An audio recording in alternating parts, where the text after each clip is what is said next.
नमस्कार, आप देख रहे हैं बीपीएन न्यूज़। मैं आपके साथ रितिका श्रीवास्तव। सोसाइटी योग ज्योति इंडिया के तत्वाधान में हिंदू जागरण मंच एवं अरुणाचल ग्रामोद्योग संस्थान के सहयोग से नशा मुक्ति केंद्र भारत थीम पर पद्मनाभम मंदिर में आयोजित संगोष्ठी शीर्षक भारत के बचपन को नशे के रोग से कैसे बचाएं पर अंतर्राष्ट्रीय नशा मुक्ति अभियान के प्रमुख योग गुरु ज्योति बाबा ने छोटे बच्चों को नशे का सेवन को लेकर चर्चा की।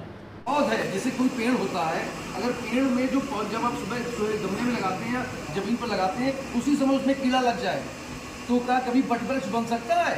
इसी तरीके वो हमारी पौध को खराब करने का एक षड्यंत्र रच रहे हैं और उसको नशे के द्वारा कई तरीके के नशे, सूखे नशे, ड्राई नशे, लिक्विड के नशे, दवाओं के रूप में नशे हैं, थिनर के रूप में नशे, एडेक्स के रूप में नशे, इस तरीके कई सारे नशे हमारे बच्चों के बीच में प्रसारित किए जा रहे हैं षड्यंत्र के तहत। उसे हम सबको सजग होकर के एक प्रहरी की भूमिका निभाते हुए अपने राष्ट्र को और अपने बच्चे, अपने देश को बचाएं। आज आपने क्या किया है? सबसे पहले तो आपके चैनल के माध्यम से देखने वाले सभी भैया बहनों को मैं अंतर्राष्ट्रीय नशा मुक्त अभियान का प्रमुख योग गुरु ज्योति बाबा नमन करता हूं। आज हम लोगों ने पद्मनाभम मंदिर में सोसाइटी योग ज्योति इंडिया के तत्वाधान में एक संगोष्ठी का आयोजन किया, जिसका विषय कि भारत के बचपन को नशे के रोग से कैसे बचाएं। इस विषय पर हम लोगों ने आज यहाँ पर एक चर्चा की और चर्चा के माध्यम से हम लोगों ने जो बिंदु सेलेक्ट किए वो ये कि कानपुर शहर में कैसे और किस तरीके से नशे का प्रसार हो रहा है और उस नशे के प्रसार को हम कैसे रोक सकते हैं। दूसरा, वृहद सेंसिटाइजेशन कैसे हो, क्योंकि शहर में क्या होता है, कुछ लोगों के कार्यक्रम होते हैं, कुछ लोग के पेपर में छपते हैं और वो दूसरे दिन ख़त्म हो जाते हैं, लेकिन नशे के अगेंस्ट में जब तक वृहद सेंसिटाइजेशन नहीं होगा तब तक आवाम को नहीं मालूम पड़ेगा, आम जनता को नहीं मालूम पड़ेगा। इसलिए दूसरा बिंदु हम लोगों ने सेलेक्ट किया कि वृहद सेंसिटाइजेशन हो। और तीसरा बिंदु कि जो किशोर और युवा है, किशोर और युवा को नशे से मुक्त रखने के लिए कौन कौन सी चीज़ें हम एडॉप्ट करें, इस पर हम लोगों ने आज यहाँ पर चिंतन किया। और उस चिंतन का जो रिज़ल्ट निकला वो ये कि हम लोग कानपुर के जिलाधिकारी और कानपुर के पुलिस कमिश्नर के माध्यम से पूरे शहर में जितने भी स्कूल्स एंड कॉलेजेस हैं उसमें हम लोग नशा मुक्त संकल्प के कार्यक्रम, नुक्कड़ नाटकों के कार्यक्रम, डिबेट के कार्यक्रम और आपके जो पोस्टर मेकिंग प्रतियोगिता है, आपके जो कई प्रकार के जो नशे से रिलेटेड जो कार्यक्रम हैं अगेंस्ट एंटी ड्रग्स, उन सारे कार्यक्रमों का समावेश विभिन्न माध्यमों से हम लोग करेंगे। उसमें सांस्कृतिक माध्यम को भी हम लोग अडॉप्ट करेंगे और कोशिश करेंगे कि शहर आने वाली जो भी बॉलीवुड के कलाकार हैं वो बॉलीवुड कलाकार हमारे मंच पर आकर के वो ड्रग फ्री कानपुर के लिए वो अपने दो शब्द जरूर कहें, क्योंकि उनका बहुत बड़ा प्रभाव जो आम जनमानस खास तौर से जो किशोर है उस पर है। इसलिए आज कहीं ना कहीं नशा हमारे युवाओं को, नौजवानों को जो एक स्टेटस सिंबल के रूप में बताया जा रहा है। जो पाश्चात्य संस्कृति के लोग हमारी संस्कृति से नफरत करते हैं तो वो डायरेक्ट तो हमको भिड़ नहीं सकते, डायरेक्ट हमको मार नहीं सकते, तो वो लोग क्या कर रहे हैं, नशे का प्रसार इतनी ज़बरदस्त तरीके से कर रहे हैं कि कानपुर को गोल्डन ट्रायंगल में कन्वर्ट कर दिया है। कानपुर आज एक हब है। कानपुर में इतना नशा पकड़ा जा रहा है अवैध रूप से जितना कभी पकड़ा नहीं गया। तो निश्चित तौर से ये प्रदेश सरकार के कारण और लोकल एडमिनिस्ट्रेशन के कारण ये संभव हो पा रहा है। और हम जैसे लोग जो आज नशे के विरोध में खड़े हैं, कहीं ना कहीं उनका बहुत बड़ा हाथ है। जो ये अवैध ड्रग्स एक बहुत बड़ी मात्रा में पकड़ी जा रही है। नशे का विरोध इसलिए भी हम लोग करें क्योंकि बाकी सारी चीज़ें तो एक बार करने के बाद आप भूल जाते हो, लेकिन नशे को एक बार यदि नशे ने पकड़ा आपको तो वो पूरे जीवन आपको छोड़ने के लिए तैयार नहीं होता है, क्योंकि नशा दिल और दिमाग दोनों पे कब्जा कर लेता है और आपके शरीर के जो ब्लड है उस ब्लड में चला जाता है, इसलिए वो नशा बाहर नहीं निकल पाता। और हमारे यहाँ डी एडिक्शन के जो सेंटर्स हैं वो बताने की आवश्यकता नहीं है, हमारे यहाँ कोई प्रॉपर डी एडिक्शन सेंटर नहीं है, इसलिए एक बार जाने के बाद वापस आने की कोई व्यवस्था हमारे पास नहीं है। इसलिए प्रथम चरण में हमें जो प्रिवेंशन है, prevention is better than cure का जो मंत्र है, उस प्रिवेंशन को अडॉप्ट करना होगा। उस किशोर को, मुख्य उद्देश्य क्या है हमारा, जो किशोर है, जो अभी खड़ी फसल है, हम उसको बचाना चाहते हैं और उसी पर पूरा फोकस करना चाहते हैं। और आज की मीटिंग का जो मुख्य उद्देश्य निकल कर के आया, लक्ष्य निकल के आया, मकसद निकल के आया कि हम कैसे ये जो पीढ़ी है, इस पीढ़ी को हम लोग कैसे और किस तरीके से बचाएं और उसके लिए क्या क्या प्रयोजन और प्रयास करें। और उसमें सबसे पहले जो निकल के आया कि मास सेंसिटाइजेशन हमें करना है। इस कार्यक्रम में हमारे साथ आदरणीय पीयूष मिश्रा जी, जिन्होंने ज़बरदस्त तरीके से इस मुहिम को पूर्व में भी चलाया और अब इस मुहिम को एक बृहद मुहिम हम लोग देने जा रहे हैं। मयंक त्रिपाठी जी, सुभाष शुक्ला जी और हरिओम पांडे जी, ये ऐसे 5-7 लोग निकल कर के आए जिन्होंने एक संकल्प के तहत कि नहीं हमें ये करना है। और हम लोग मंगलवार को पुलिस कमिश्नर कानपुर के साथ एक मीटिंग करके एक पूरा लाइन प्ले जो एक्शन है वो हम लोग उसको देंगे कि कैसे और किस तरीके से किन किन स्टेप में क्या क्या करना है। ये सारी चीज़ें हम उनको जानकारी देने जा रहे हैं। मैं आपके चैनल के माध्यम से देखने वाले सभी लोगों से केवल एक ही निवेदन करता हूँ कि नशा एक बार यदि आपके घर में जाएगा तो वापस नहीं निकलेगा। इसलिए नशे को ना बोलो, जीवन को हाँ बोलो। जय हिंद, जय भारत। पुलिस अधीक्षक औरैया चारू निगम के निर्देशन में गणेश चतुर्थी व 12 वफात त्योहारों आदि को मद्देनजर रखते हुए मुख्य अग्निशमन अधिकारी द्वारा शहर में स्थापित गणेश जी की प्रतिमाओं के पांडालों का निरीक्षण कर सुरक्षा व्यवस्था के दृष्टिगत आवश्यक दिशा निर्देश दिए गए। पुलिस अधीक्षक औरैया, आईपीएस पुलिस अधीक्षक औरैया के निर्देशन में जनपद के समस्त थाना प्रभारियों द्वारा थाने में आए फरियादियों की बारी बारी से जन सुनवाई करते हुए उनकी समस्याओं को विस्तार पूर्वक सुना गया व पीड़ितों की समस्याओं को अति शीघ्र निस्तारण हेतु संबंधित को निर्देश किया गया।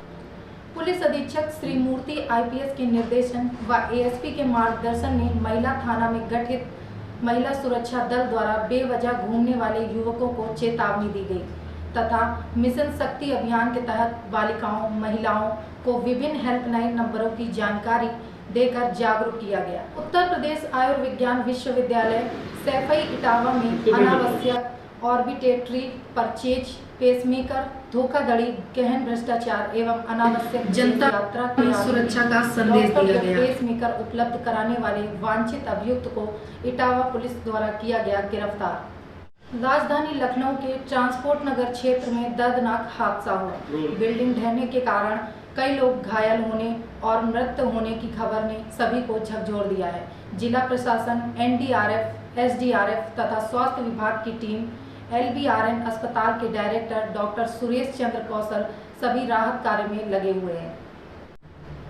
जनपद जालौन में 4 युवकों ने एक नाबालिग के साथ किया गैंगरेप, पर नाबालिग के परिजन ने पुलिस को लिखित तहरीर दी।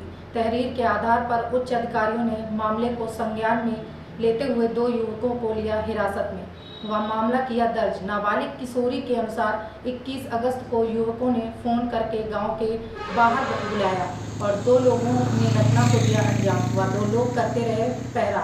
माधवगढ़ थाना क्षेत्र के क्षेत्राधिकारी राम सिंह ने बताया कि 4 युवकों पर मामला दर्ज कर लिया गया है। सर, थाना रेडर में आज दुष्कर्म का मुकदमा लिखा गया है, क्या है पूरा प्रकरण? जी, आज 7 सितंबर 2024 के दिन थाना रेडर में एक व्यक्ति द्वारा उपस्थित होकर ये प्रार्थना पत्र दिया गया कि 31 अगस्त 2024 को उसकी बेटी के साथ दुष्कर्म किया गया है। प्राप्त तहरीर के आधार पर सुसंगत धाराओं में मुकदमा पंजीकृत किया गया है। एक संदिग्ध को हिरासत में लेकर पूछताछ की जा रही है। शेष अन्य की गिरफ्तारी है तो टीम गठित की गई है। शीघ्र ही गिरफ्तारी कराकर विधिक कार्रवाई की जाएगी। जनपद जालौन में विकासखंड नदी गांव से आई कई समूह की महिलाओं ने अपने उच्च अधिकारी पर लगाया बदतमीजी करने एवं वेतन रोकने का आरोप। समूह की महिलाओं का कहना है कि जब भी हम किसी काम की बात करते हुए तो मुझे यह कहा जाता है कि मेरे कमरे पर आओ तभी आपका काम होगा, अन्यथा काम नहीं होगा। आप जहां चाहें वहां शिकायत कर सकती हैं।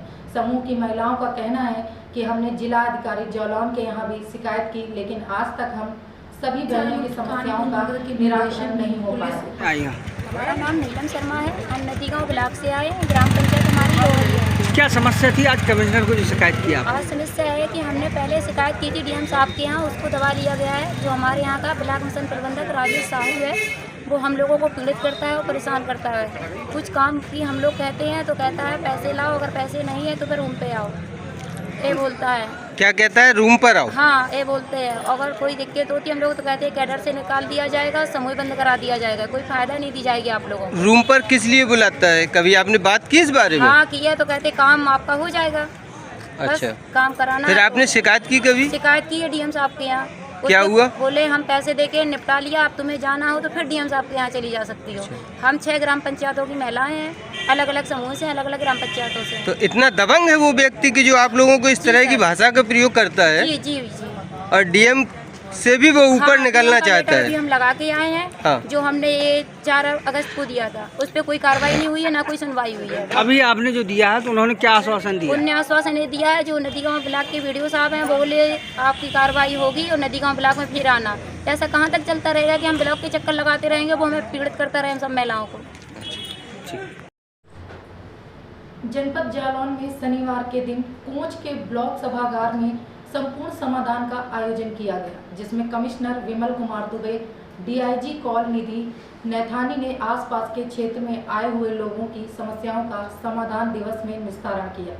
फरियादियों की समस्याओं को डीआईजी कमिश्नर ने गंभीरता से सुना और सभी विभागों के अधिकारियों को शिकायती पत्र देकर तत्काल निस्तारण के निर्देश दिए। संपूर्ण समाधान दिवस में 42 शिकायतों में कई काम का निस्तारण हुआ। कितने का निस्तारण हुआ है और किन डिपार्टमेंट से संबंधित? ये बेसिकली आज शासन के निर्देशानुसार तहसील कोंच में संपूर्ण समाधान दिवस का आयोजन किया गया और इसमें लगभग 42 शिकायतें हम लोगों को प्राप्त हुई हैं, जिसमें 10 शिकायतें राजस्व विभाग से संबंधित थी, जिसमें मेनली किसानों का अंश निर्धारण के बारे में एक शिकायत थी, 1-2 चक्रोड के बारे में शिकायत थी, 1-आध गुल को तोड़ने के बारे में शिकायत थी। पुलिस विभाग से संबंधित 8 शिकायतें प्राप्त हुई हैं, जिसमें आपसी झगड़े और मारपीट की खबरें। विद्युत विभाग के संबंध में 6 शिकायतें प्राप्त हुई, जिसमें पोल लगा हुआ है या तार कहीं टूटी हुई है, इस तरीके की थी। तो इस प्रकार से टोटल 42 शिकायतें प्राप्त हुई हैं और इन सभी शिकायतों को संबंधित विभाग के अधिकारियों को दे दिया गया है। वो इसमें आज ही कार्रवाई करेंगे और इस कार्रवाई से जनता का पूर्ण समाधान करते हुए अवगत कराएंगे। जिन शिकायतों में हम लोगों को अभिलेखों को शुद्ध करना है, ठीक करना है, उसकी हम जांच कराएंगे। किसानों का अंश निर्धारण एक महत्वपूर्ण प्रक्रिया है जो शासन के निर्देशानुसार राजस्व परिषद की बनाई हुई व्यवस्था के अनुसार हमें करनी है। उसमें हमें थोड़ा समय लगेगा, लेकिन मैंने एसडीएम को आदेशित किया है कि इसका अभियान संपूर्ण तहसील में चला करके और पूरा का पूरा समाधान किया जाए, ताकि सभी किसानों का अंश निर्धारण में यदि कोई समस्या है तो उसका निस्तारण किया जाए। सर 2 समस्या हमारे यहाँ की मूल है सर। पिछले 1 माह से 2 सड़कें हैं जिनकी पुलियाँ टूट चुकी हैं सर, और इसके बारे में जब मैं बहुत कुछ हुआ है। इसके बारे में जब मैं यहाँ आ रहा था तो मुझे जानकारी मिली थी। मैंने पीडब्ल्यूडी के अधिकारियों से बात करी है। उसका समाधान अभी तत्काल इसलिए नहीं किया जा सकता क्योंकि उस सड़क पर अभी भी उस पुलिया के ऊपर से पानी गुजर रहा है, नहर का पानी है वो गुजर रहा है, और मुझे अवगत कराया गया कि वो पानी शायद आज रात तक या कल तक बंद होगा। ये आप भी जानते हैं कि अगर सड़क पर पानी चल रहा हो तो सड़क का निर्माण कार्य नहीं किया जा सकता। पुलिया भी नहीं चल रहा सर। पुलिया पर पानी चलने की बात है, पानी रुकेगा। पीडब्ल्यूडी ने मुझे आश्वस्त किया है कि जैसे ही पानी रुकता है उसके तत्काल बाद उसकी मरम्मत कर दी जाएगी और उस मार्ग को वाहन के संचालन के लिए खोद दिया जाएगा। सर एक दूसरा मार्ग है सलैया। गाजियाबाद में एडवोकेट रवि वेदी जी के आवास पर अखिल भारतीय निगम मजदूर अधिकार यूनियन के राष्ट्रीय अध्यक्ष राजीव पहिवाल जी, उत्तर प्रदेश के प्रदेश उपाध्यक्ष राम सिंह प्रधान जी, प्रदेश महामंत्री एडवोकेट मोहन वेदी जी, लोनी नगर अध्यक्ष राजीव बेनीवाल, दिल्ली प्रदेश के प्रदेश अध्यक्ष श्री सतीश धींगन जी आदि समाज एवं यूनियन के जिम्मेदार पदाधिकारीगणों ने पहुंचकर एडवोकेट रवि वेदी जी का कुशल समाचार लिया।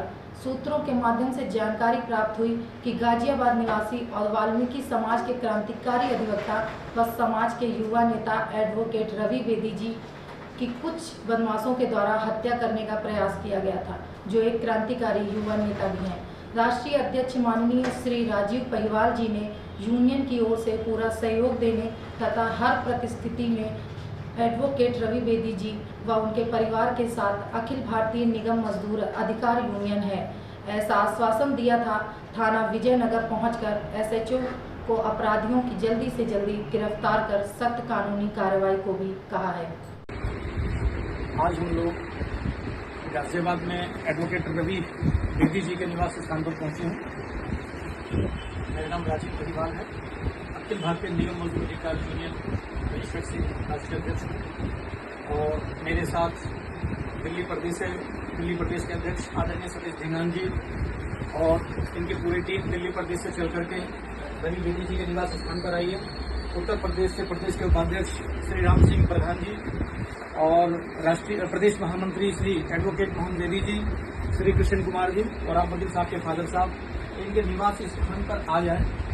आने का रीजन ये है, एक सूचना कल हमको प्राप्त हुई मीडिया के माध्यम से कि जो हमारे समाज के बहुत ही सामाजिक और समाज के लिए आगे बढ़ चढ़ करके समाज का नेतृत्व करने वाले, समाज की लड़ाई लड़ने वाले हमारे ऐसे योद्धा आदरणीय एडवोकेट रवि बेदी जी के साथ कुछ असामाजिक तत्वों ने, कुछ गुंडों ने उनको घेर लिया। जब अपने बच्चों को स्कूल ले जा रहे थे सुबह के टाइम तो उनको घेर लिया। तो इस बात की जब जानकारी हमको लगी और समाज को लगी तो समाज के लोगों का तांता भाई साहब के निवास स्थान पर लगा और हम सब लोग अपने फोन के माध्यम से और आपके माध्यम से ये कहना चाहते हैं कि एडवोकेट रवि बेदी जी इस समाज के बहुत ही जिम्मेदार योद्धा हैं, पुरोधा हैं और इस योद्धा को किसी भी व्यक्ति, चाहे वो व्यक्ति हो, कोई लीडर हो, सामाजिक हो या गैर सामाजिक हो, राजनीतिक हो या जो भी हो, अगर हल्के में समझ करके जैसी बदतमीजियां गाजियाबाद में कुछ लोगों ने की हैं और दोबारा इनके साथ घटी है, अगर भविष्य में ऐसी घटना की तो अभी बेदी साहब ने बताया तो वाल्मीकि समाज ना तो कमजोर है ना हल्का है। ईंट का जवाब पत्थर से देना जानता है। आप अगर हम लोग चुप बैठे हैं, शांत बैठे हैं तो हम ऐसा नहीं कि हम कोई कमजोर हैं या बेदी जी नहीं जानते हैं। हम सर्वगुण संपन्न हैं। वाल्मीकि समाज सर्वगुण संपन्न है। झट्टे का जवाब घूसे से भी देना जानता है और हाथ का जवाब, हाथ जोड़ का जवाब प्रणाम करके भी देना जानता है।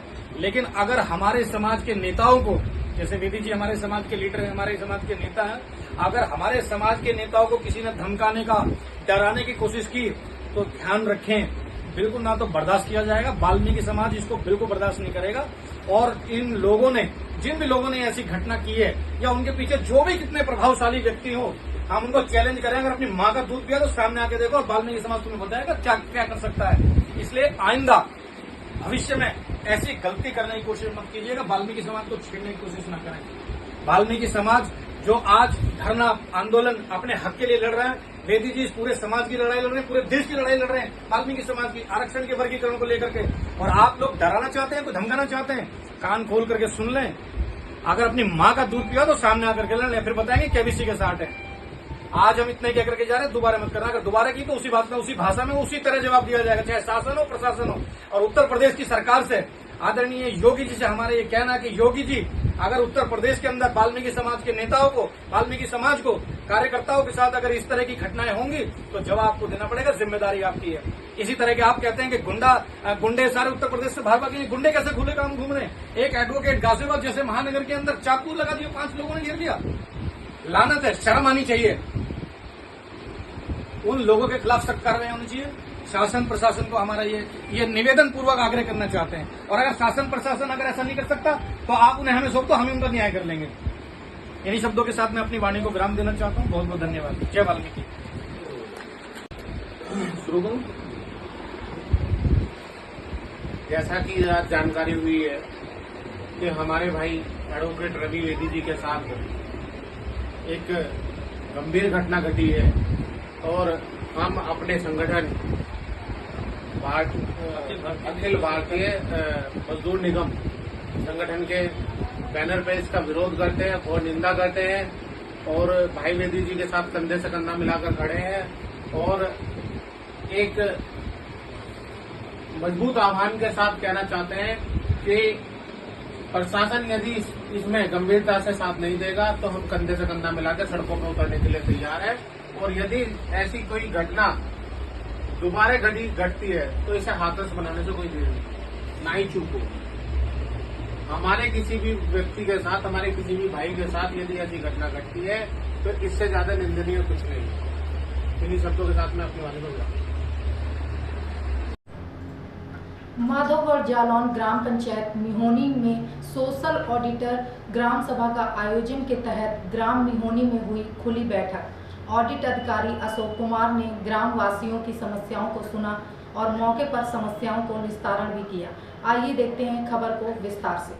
आज के पहले सन 2011 में एक सर्वे किया था सरकार ने, जिसमें जो गरीब तबके के लोग थे, जो अपात्र लोग थे, उनकी एक सूची तैयार करी गई थी सन 2011 में।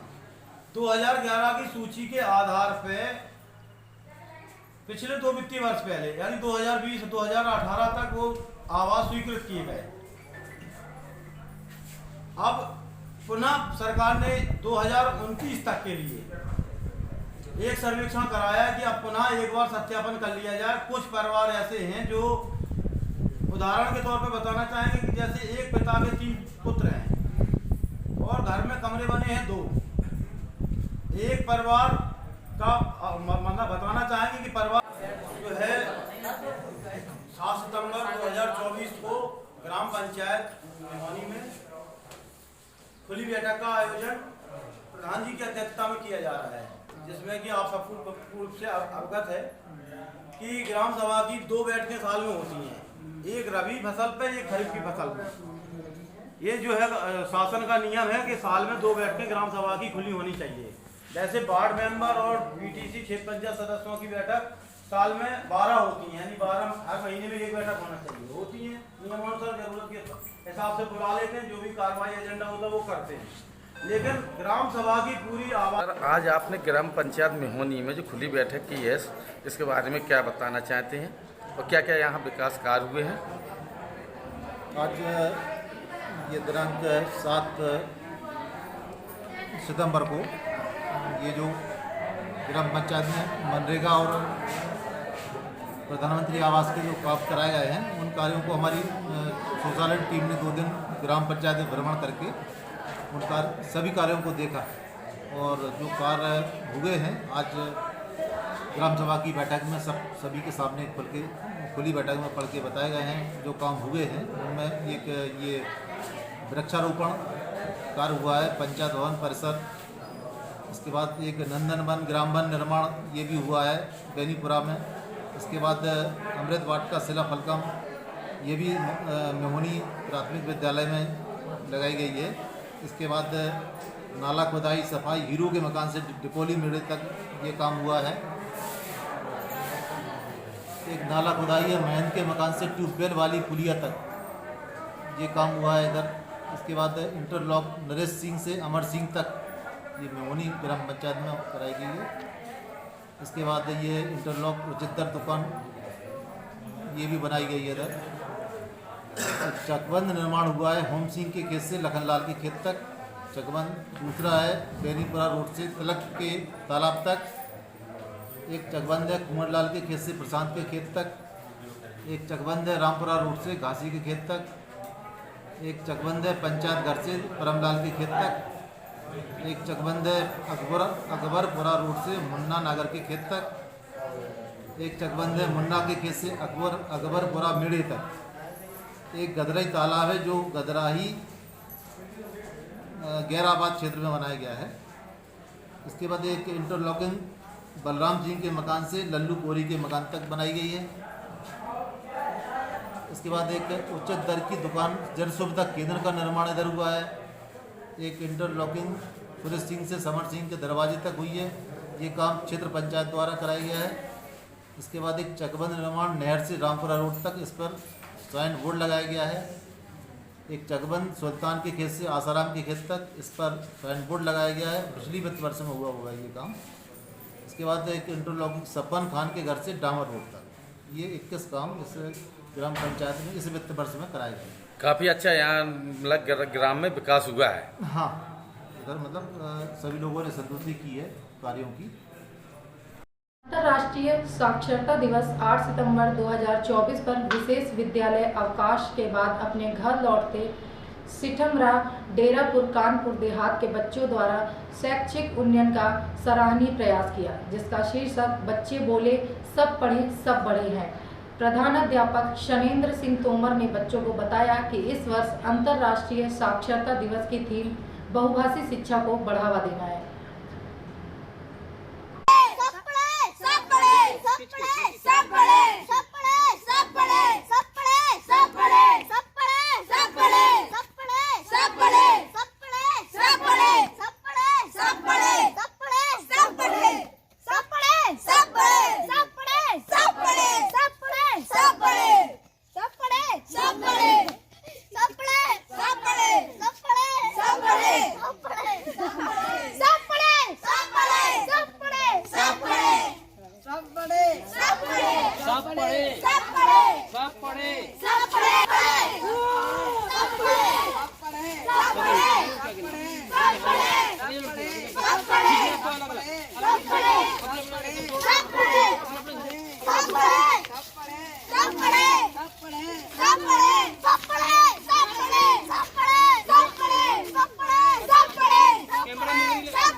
पुलिस उप महानिरीक्षक आजमगढ़ परिक्षेत्र द्वारा पुरस्कार घोषित।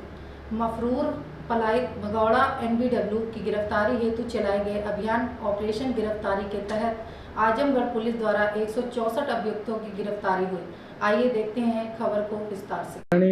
DIG रेंज महोदय श्री वैभव कृष्णा सर के नेतृत्व में उनके डायरेक्शन में हम लोगों ने उन तीनों जनपदों में एक ऑपरेशन गिरफ्तारी चलाया गया जो कल रात्रि 8 बजे से शुरू हुआ था और आज 8 बजे तक चलना है। और इसी में जनपद आजमगढ़ में हम लोगों ने SP सिटी SP RA और समस्त हमारे जो क्षेत्राधिकारी है इनके सुपरविजन में टीमों का गठन किया गया था। और इसमें विशेष तौर से ये चीज़ें रखी गई थी कि अक्सर ये होता है कि जब गिरफ्तारी के लिए हम लोग अभियान चलाते हैं तो थाने की जो टीम है वही काम करती है और कई बार ये होता है कि पर्याप्त मात्रा में पुलिस की जो उपलब्धता ना होने की वजह से अपराधियों की जो गिरफ्तारी है उसमें जो असुविधा होती थी, उसी को मद्देनज़र रखते हुए DIG रेंज महोदय के जो निर्देशन में टीमें बनाई गई थी, जिसमें न केवल थाने की टीम बल्कि पुलिस लाइन की टीम, हमारे पुलिस ऑफिसर जो क्षेत्राधिकारी जो पेशी हैं उनके जो कर्मचारी और इसके अलावा SP सिटी SP RA